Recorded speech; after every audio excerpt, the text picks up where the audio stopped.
Okay, good morning. Good morning. So we have so far we have like three team, right? And two of them are like four member, and one of them are five, right? Okay. Yeah, take your seat.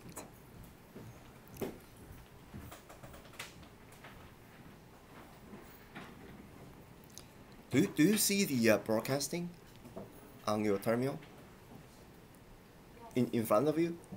See the broadcasting? Okay, good. Huh? The broadcasting. I'm broadcasting the. Yeah. Can you try to open your PowerPoint? Yeah. Yes. No. No. No. It's just a normal. It's nothing there. Uh,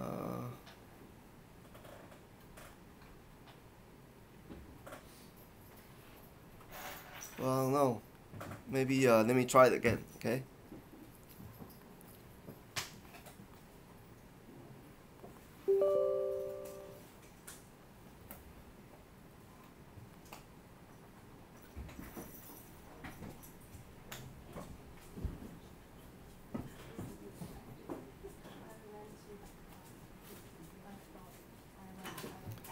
How about now? Working now? Okay, good.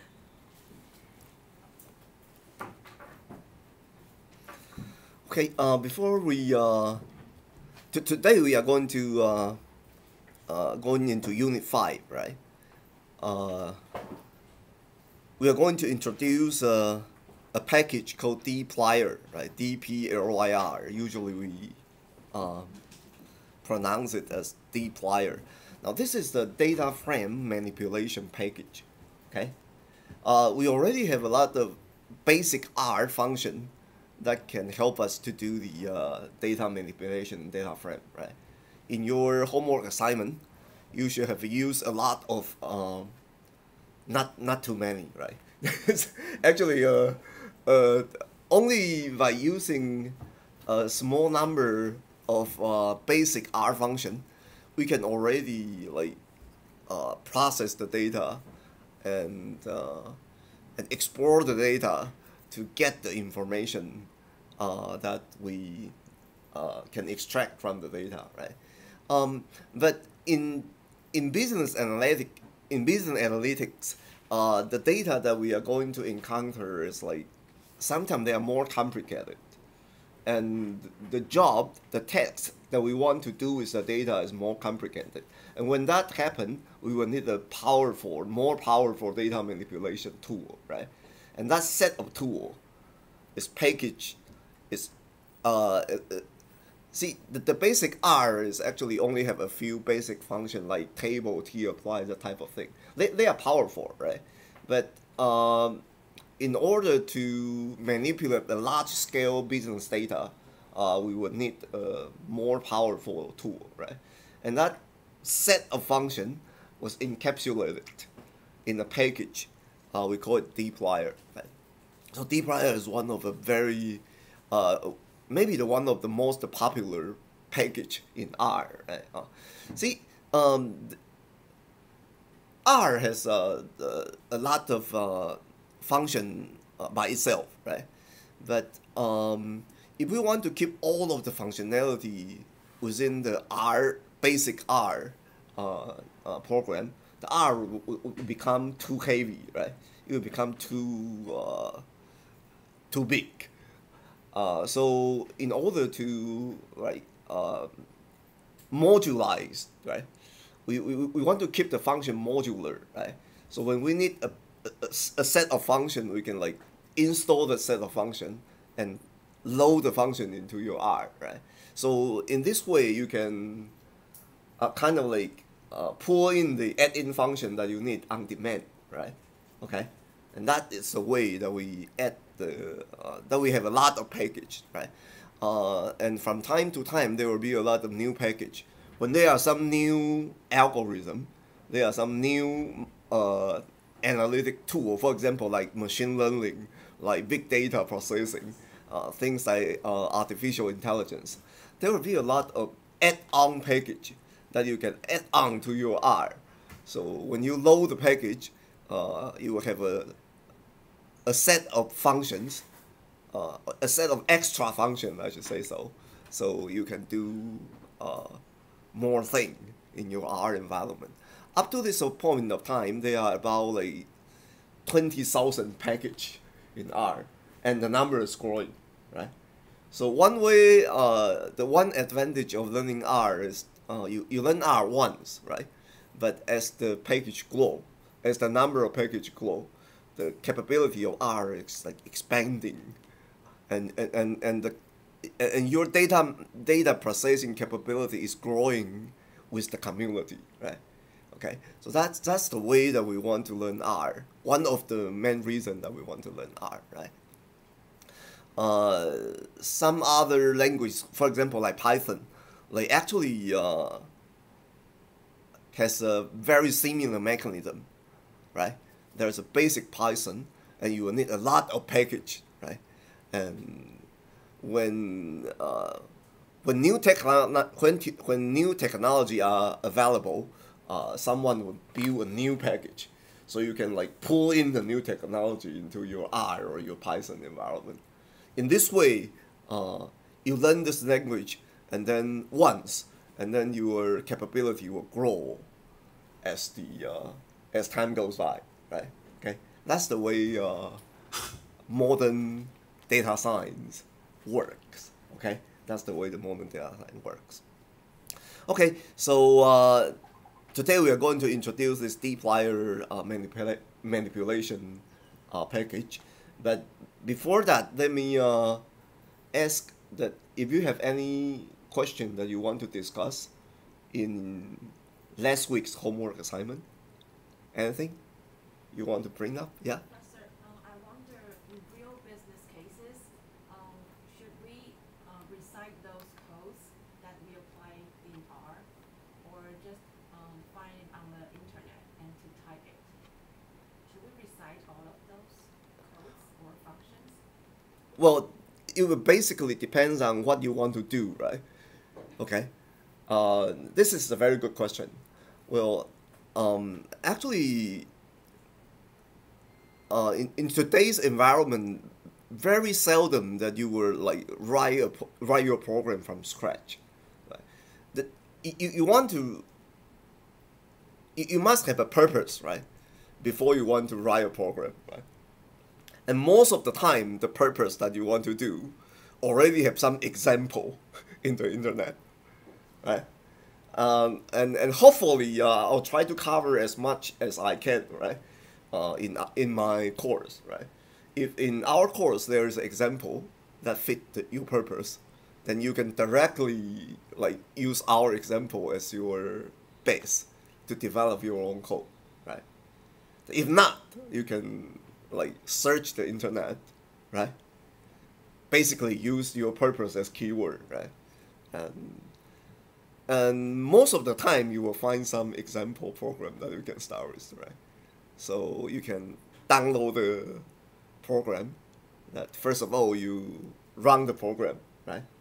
And then you replace the data with your own data and then modify the code. That is the best way to do business analytics. Okay, any more questions? Yeah. Because at one point, like we divided the work between us, and in the first case that the stealing cards one, the card thefts, Yes. there came a point where even though I was trying, I could not get the answer. Like I tried t-apply, I tried table. So which I was I did not know how to do it, and when I looked for it online, there was the solution key to this exact same data set, but the way they did it is not how we do it in class. So do you have your own solution key? Like, is there a way that we can see how? well, actually, there are just like our natural language, right? There's many ways to say the same thing, right? So programming language is still a language, right? So to solve a single question, you will have like many ways to solve the same question. So the code that I'm using might not be the same as the code that you found in the internet, right? But as long as they produce the same answer, then both ways are good, right? Whatever you can use to meet your objective, to satisfy your purpose, it's good, right? It's good. So there is no best way, so to say. Anything work is good. Okay. That answer your question? Okay. Anything else? See, yeah. But Professor, do we still have an answer key to the three? So The answer? yeah. I should have some reference answer for you, but as I say, that is for reference, right? It's not the standard or best answer. Anyway, it's just a way to answer those questions. But Okay. still, would it be possible to take a look at those? Would it be possible for you to give it to us? Yes, I can. Yes, I can. I will put it online later today. Okay. Any more question? Yes. Professor, for example, we have a list, and in that list we have like several data frame, and each data frame we have two columns, Yes. date and stock price. Yes. Is your exercise, and if we want to use the function to create a new function and to apply it to that list, is it okay to mention stock instead of stock price? Because in the key file that you uploaded, Yes. in the live code about function, instead of mentioning stock price, you only mention stock, and R still can read it, and I do not know why. Okay. That is one of the convenient things that you can use in R, right? Well, when you do this, right? Well, the question is like this, right? Let me load the function so we can see it better.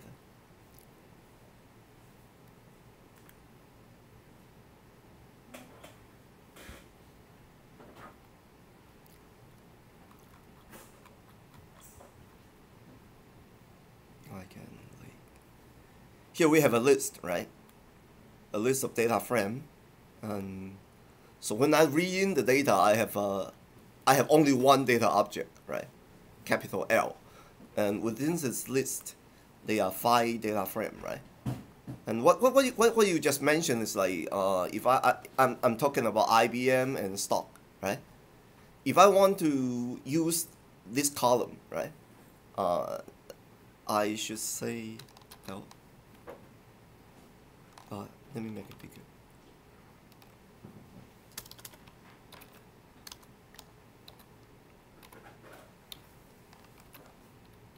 This is the data frame, right? This is the data frame. Okay, and this data frame has like let me do it this way.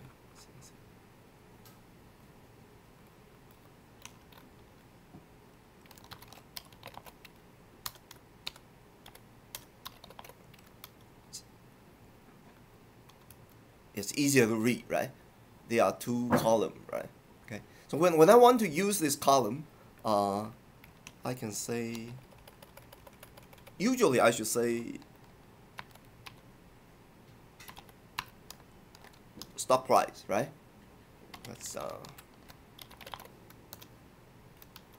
That's what we usually do, right? But what happens if I just use this?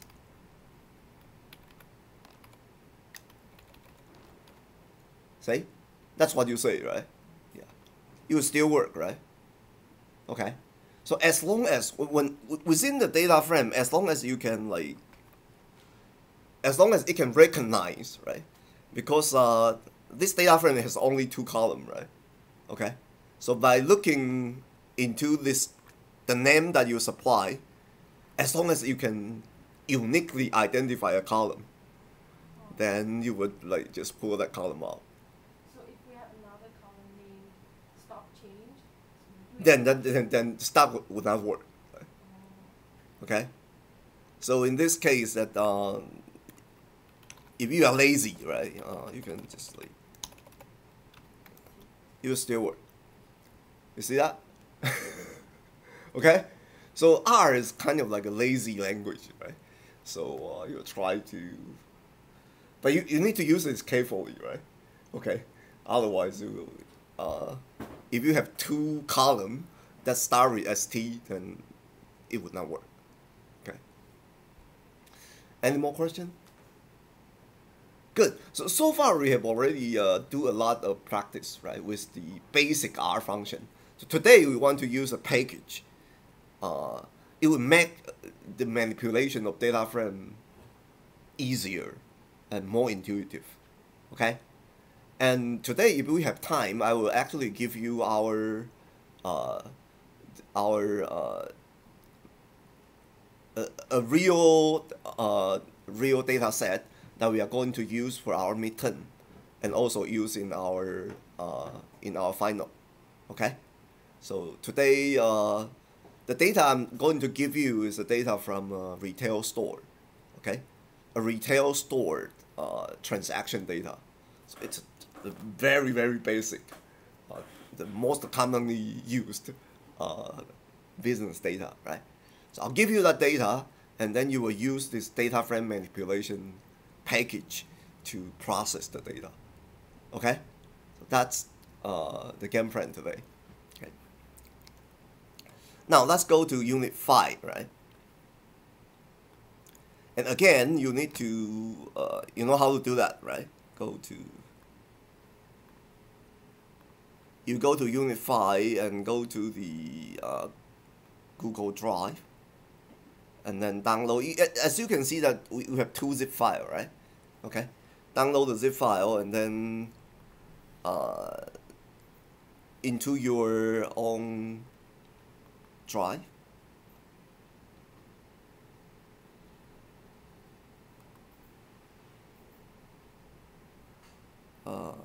Okay, let me do that here.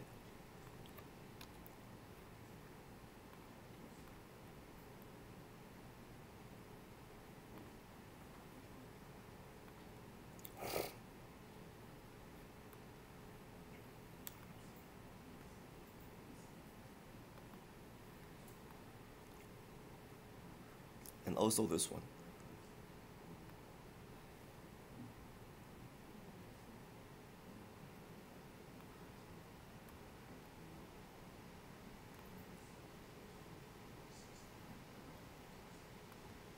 So now you have 2 zip file, right? So so you pull this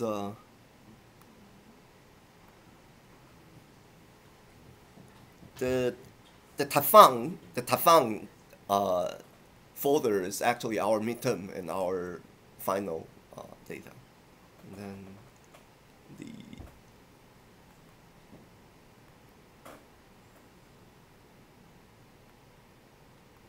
so now you should have a folder called 05 dplyr, and you should have a folder called Tafang at the same level with the other unit. Okay, so let's start with the 05 dplyr. Okay,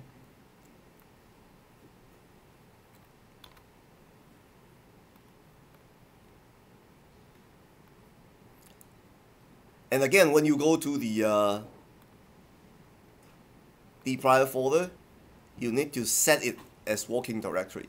Okay, remember to do that, otherwise you cannot access the file, right?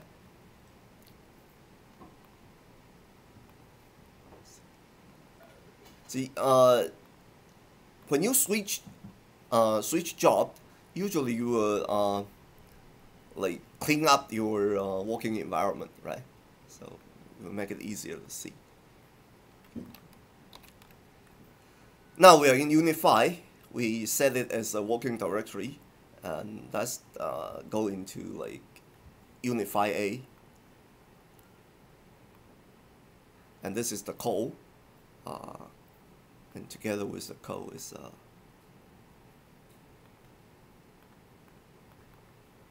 we are here, right? Okay. So we want to learn the data manipulation package called dplyr. Now this is the way to like install and load a package in R. Okay, in R, if you want to install and load a package, you basically call the pacman and pload. Okay, and then this is the package name, right? So besides dplyr, I also load tdr and ggplot2, but we are not using them. Okay, so they are kind of I think in this unit we do not use them yet. Okay, we didn't use it yet. So okay, so we want to read in our data first. Okay, so the data is in RDS format, and as I mentioned to you that for every data format there is a corresponding function to read in the data, right? So if your data is in RDS format, you read it in the read RDS, and when you read the data, you can actually give the object a name, right? Okay, so you read in the data, and we read the data. We put the data in the data object, and name the data object as D, right? Okay, so as you can see that the D is not simply a data frame. Besides data frame, it has lots of class name, right? You can say that it's a table, right? See, it's a data frame, and it's also a table, right? You can see it that way, right? This DFT though is a similar data frame with some enhancement, right? Okay, but for your own purpose, for our own purpose, we just see it as a table as a data frame, right? And you use it the same way when you are using a data frame, okay? From the user's perspective, okay? There are some, as I say that there are some enhanced function in this dplyr package to help you do your data manipulation easier, okay? For example, there's a function called glimpse. It is very similar to the str function, okay? But you have a better output, okay? Let's go into R Studio and do something, okay? You should run the first thing, right?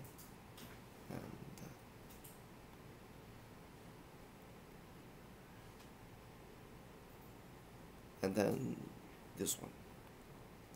When you go to the third code chunk, there will be a D, right? As you can see that this data object is look exactly like a data frame, right? Okay. If you click here, you will see the content of the data frame here. But it's not a data frame. It is actually a dplyr table, okay? But for our own purpose, we just use them the same way, right? A table is the same way as the data frame. Okay, so as I told you that you can use this glimpse, so you can see the data here. Let's do a thing, right? Let's try to, there's a gear here, right? So let's push the bottom, and then change the output to chunk output inline, okay?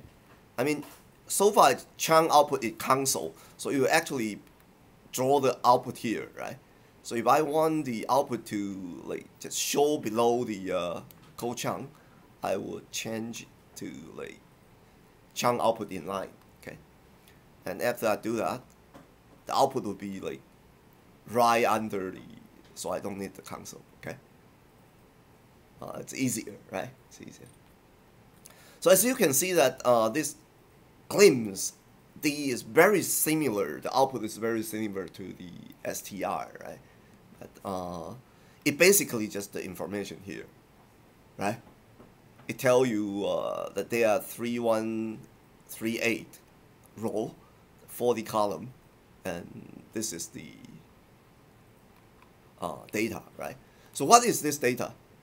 It is actually the United States county data, okay? There's a census, and the census conducted in every county in United States, right? We know that United States has 50 states, right? 50 states, and every state is composed of a large number of counties, right? So there's a total of 3138 counties, and this is the county data, right?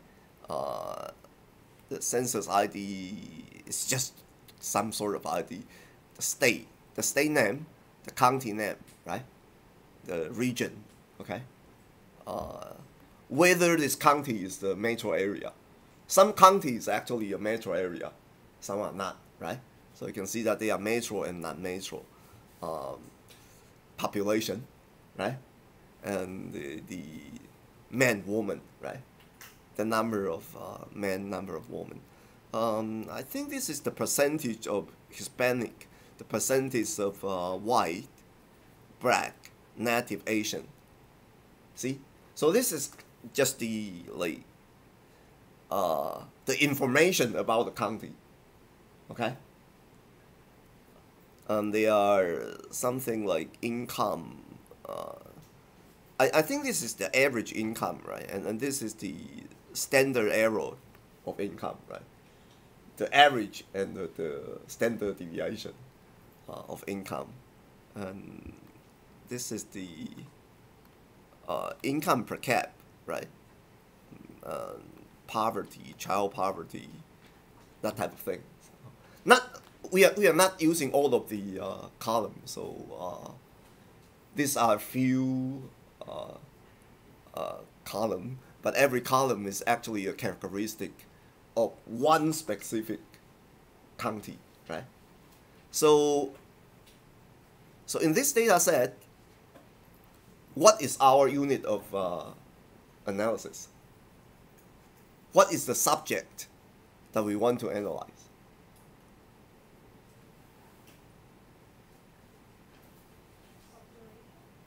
No. The subject that we analyze. Every record is a subject, right? So every record, every row is a what? We are investigating counties, isn't it? Right? So when you have a data frame, the first thing you want to know is that what is one record represent, right? In this case, each row, each record represent a county, right? So it's a county that we want to investigate. Right? And what are we investigating? So we are investigating county. We are investigating the counties like populations, incomes, unemployment rate, that type of things, right? Okay. So the subject of our interest is county, right? Okay. And the characteristic that we are interested in is actually the column, right? Okay. So we have this data. Now we can use the dplyr package to help us understand the county, right? We want to explore the characteristic of counties, right? We want to explore this characteristic of counties, right? That's what we can do in with dplyr. Okay. Now, let's go to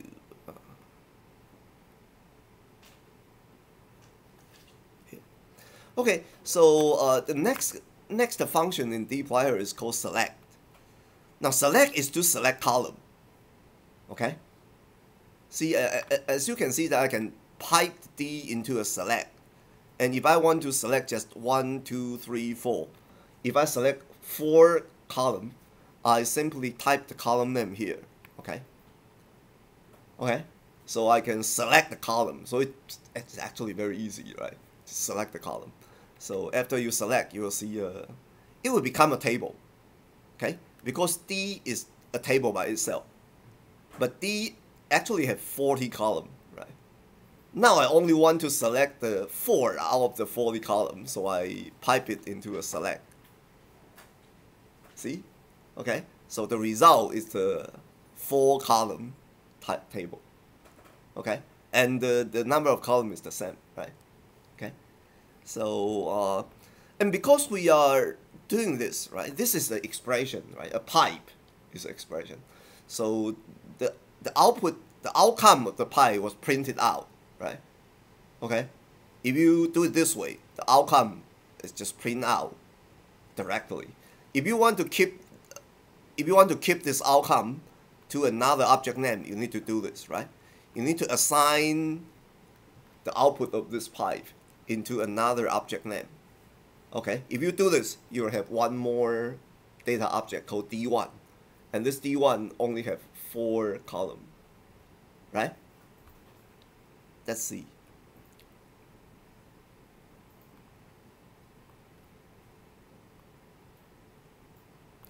Now we have only one data object, right? So if I do this, I will see a table of 4 columns, okay? But the data will just print out, okay? So if I want to keep this data, I need to do this, right? After I do this, I will have one more data object here, right? See, the data is kept in this data name. So when I keep the data in the data name, I can use it. I can use it later, right? If I simply do this, I cannot use this data later, right? Okay. Now, the next command, the next function that I want to introduce is called arrange. It is to sort data by a column, right? For example, you can arrange D1 is a table, right? If I arrange D1 by population, okay? This is to arrange D1 by population. It's kind of like reorder the sequence of the record by population, okay? By default, as you can see, by default, the arrange function would arrange by ascending order, okay? By default, it arrange by population in ascending order, okay? And if for some reason you want to arrange the population in descending order, you need to do this, okay? So this is D1, right? And I want to arrange D1 by descending population, okay? Now you see the benefit of dplyr, right? It looks like English, right? You can literally read the things like we are speaking English, okay? I want to I have a data called D1, right? I want to arrange D1 by the decreasing order of population. See, right? I arrange D1 by decreasing order of population, okay? See, so it is very intuitive, and it fit the English speaking people very well. Okay. So see, because we are adding this decreasing, so the order is in decreasing order, right? In descending order. Okay. Then see, actually, if we do not use arrange, we will have to use like order or sort to do the same purpose, right? If you want to do it by order, this is what you need to do, right? It's very difficult to read, isn't it? someone who read this code, you cannot figure out what you are doing, right? Okay. But if you write in dplyr syntax, it's very easy to understand, right? And so because it fit our human thinking quite directly, quite intuitively, so it's easier, and usually you will make less mistake, right? Okay. If you want to do this, it's very easy to make mistake, right? But if you do it this way, it's like easier, right? Okay. So now let's learn a few more basic function. Okay, a few more basic function. We have learned a function called select to select column, a function called arrange to rearrange the column. Rearrange the row, right? Now there's a function called filter. It's to select data rows by condition. Okay, so for example, if I want to like filter out the county in United States and unemployment less than 8. Okay. Okay. So if I want to find out all of the county in in New York that and their unemployment is less than 8, then I can do a filter. Filter is also very like English, right? It's an English verb, right? So I filter D1 with the condition of state equal to New York and unemployment less than 8. Okay. So after the filtering, I pipe that into arrange, and then I arrange the result by descending population. Okay. So if you read it in English, you are saying that I have a data frame called D1, okay, and I want to filter this data frame with this condition, and then I want to sort the result by descending population, right? So it's like using dplyr will make data frame manipulation like speaking English. Okay. So you can see that the result is 39 times 4, right? Okay. So after this, you have 39 county are satisfy this condition. Okay. And they are arranged by descending population. Okay. See that? Okay. Now the next one I want to introduce, the next function I want to introduce is called mutate. Okay. The mutate is to define new columns. Okay. So as you can see here, that I have a D1. Originally D1 only have 4 columns, right? But if I want, for some reason, if I want to mutate a column called unemployment rate, okay, and this is the mathematical equation formula that I want to that define the unemployment rate, okay. So I kind of like mutate a new column, and then this is the range and the head, okay. So when I do this, you can see that I will have one more column. See that? So you use the mutate function to add more column into a table. See that? Okay. Actually, you can. Let's go to.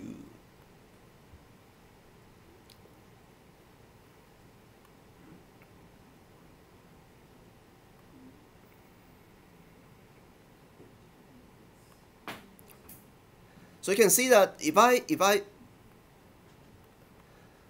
in RStudio, right? If you want to check the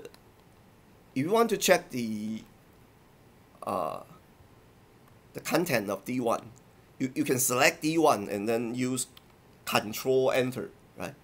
Now this is D1, okay? D1 has only like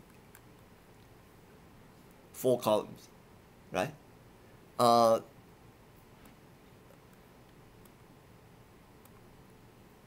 With mutate, I mutate a new column, right? So this new column is called unemployment, right? So I have one more column called unemployment. See that? Okay.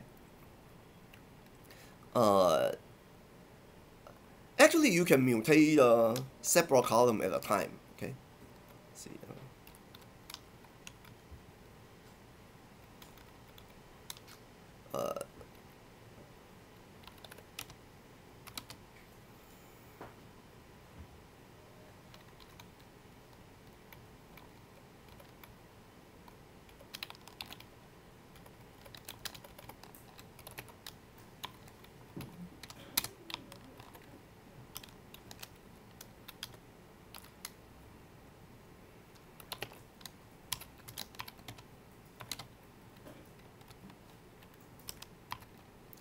See, the power of this mutate is actually you can mutate several columns at a time. Okay, so let me do this. Oh.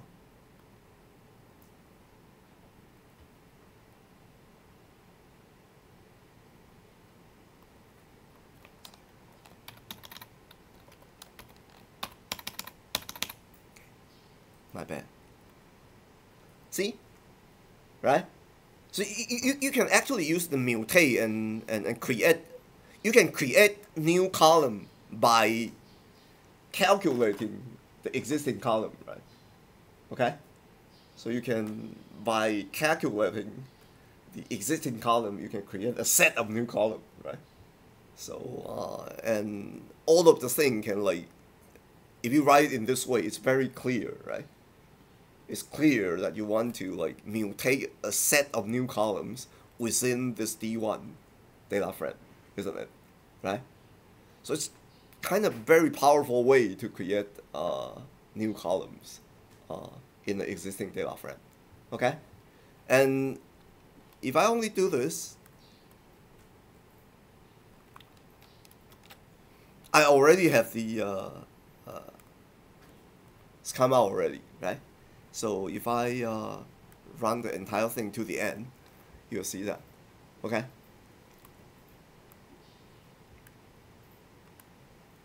So up to this point, we have seen a few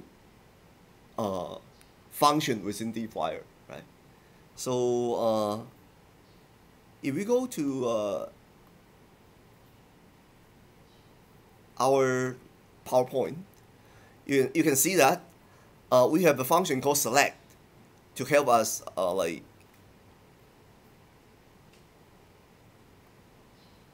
this select function will select the column, right? Okay, and when you select the column, you simply put the column name within the select, right? It's very intuitive, and you can filter the row, right, by condition. And then when you want to filter the row by condition, you just write the condition within this filter function, right? You can mutate new columns with this mutate function, okay? These are the 3 basic functions. We also learn a command called arrange, right? See, you can arrange the row by descending or ascending order of some column, right? So these are the few things that dplyr can do. And when you do this with dplyr, it's like speaking English, right? So make it a lot easier to write program. And if someone want to read your program, it's even more easier, right?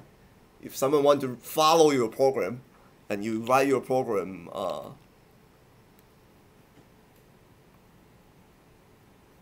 and you write your program in this way, okay? It's very difficult to read, isn't it? But you write in dplyr, it's easier to read, right? Okay, so that's the benefit of dplyr. So that is similar to human language. it can select several variables at a time, right? And arrange field by many conditions at a time, okay? The output of dplyr function is always a table, okay? Its input is a table. Its output is also a table, right? So you can use, which implies that you can use the pipe again, and again, right? So if you have a very complicated data manipulation process, you can do it in the pipe, okay? So you can, because it always produces this table data type, so you can, it's very easy to chain several operations together with pipe, right? Thereof, it processes data in a similar way as we produce goods in assembly line, right? Isn't it? I mean, it processes data in a very similar way as we are producing good in assembly line, right? So data processing is kind of like a data pipeline, okay? So it makes it easier to implement complicated data processing logic, right? That is the rationale that we want to learn dplyr, okay? Now we are not finished learning dplyr yet. This is just the introduction, okay? Any question to now? Yes? What does that table mean? Table is kind of data type. Well, it was just it's the name of the data structure, and actually, this is called a table, right? Okay, it's just the name of the data structure. Okay, you can treat it as data frame for our purpose. Okay, but it was the enhanced data frame, and we will see the enhancement later on. Okay, why they need to do the enhancement? Basically, it's because of group. Okay, you actually, sometimes the data is structured within them. Okay, for example, the data point in this county, in this D data frame, they are several county. They are in the same state, right? Isn't it? Right? So if you want to do some operation within state, other than the entire United States, okay, then you can do some group operation. Okay, all of the operation that we have learned can be done in the group by group manner, right? And that is the way that make a dplyr powerful. Okay, and we will learn that next in next hour. So far it's already like 10 o'clock. Let's take a break, and let's be back in 10 after 10. Okay.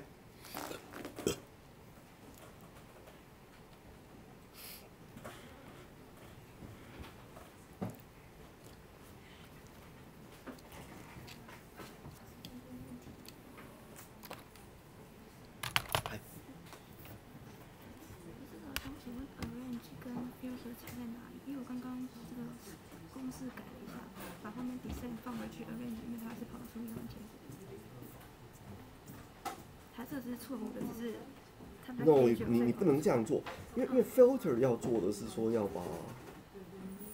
把符合这个条件的这一些东西把它过滤出来，对不对？但是 arrange 的意思是说我要把已经存在的这些 row， 所以 filter 要做的是本来你有很多个 row， 那我可能只要抽这几个出来而已，它是一个 filtering 的动作。arrange 是把它重排这样。哦，所以东西还是在。对对对，每个东西都在这边，所以他们是两件不一样的事，这样。所以他跑得出来只是一个意外。他跑得出来只是运气好这样子，我觉得要。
Okay, let's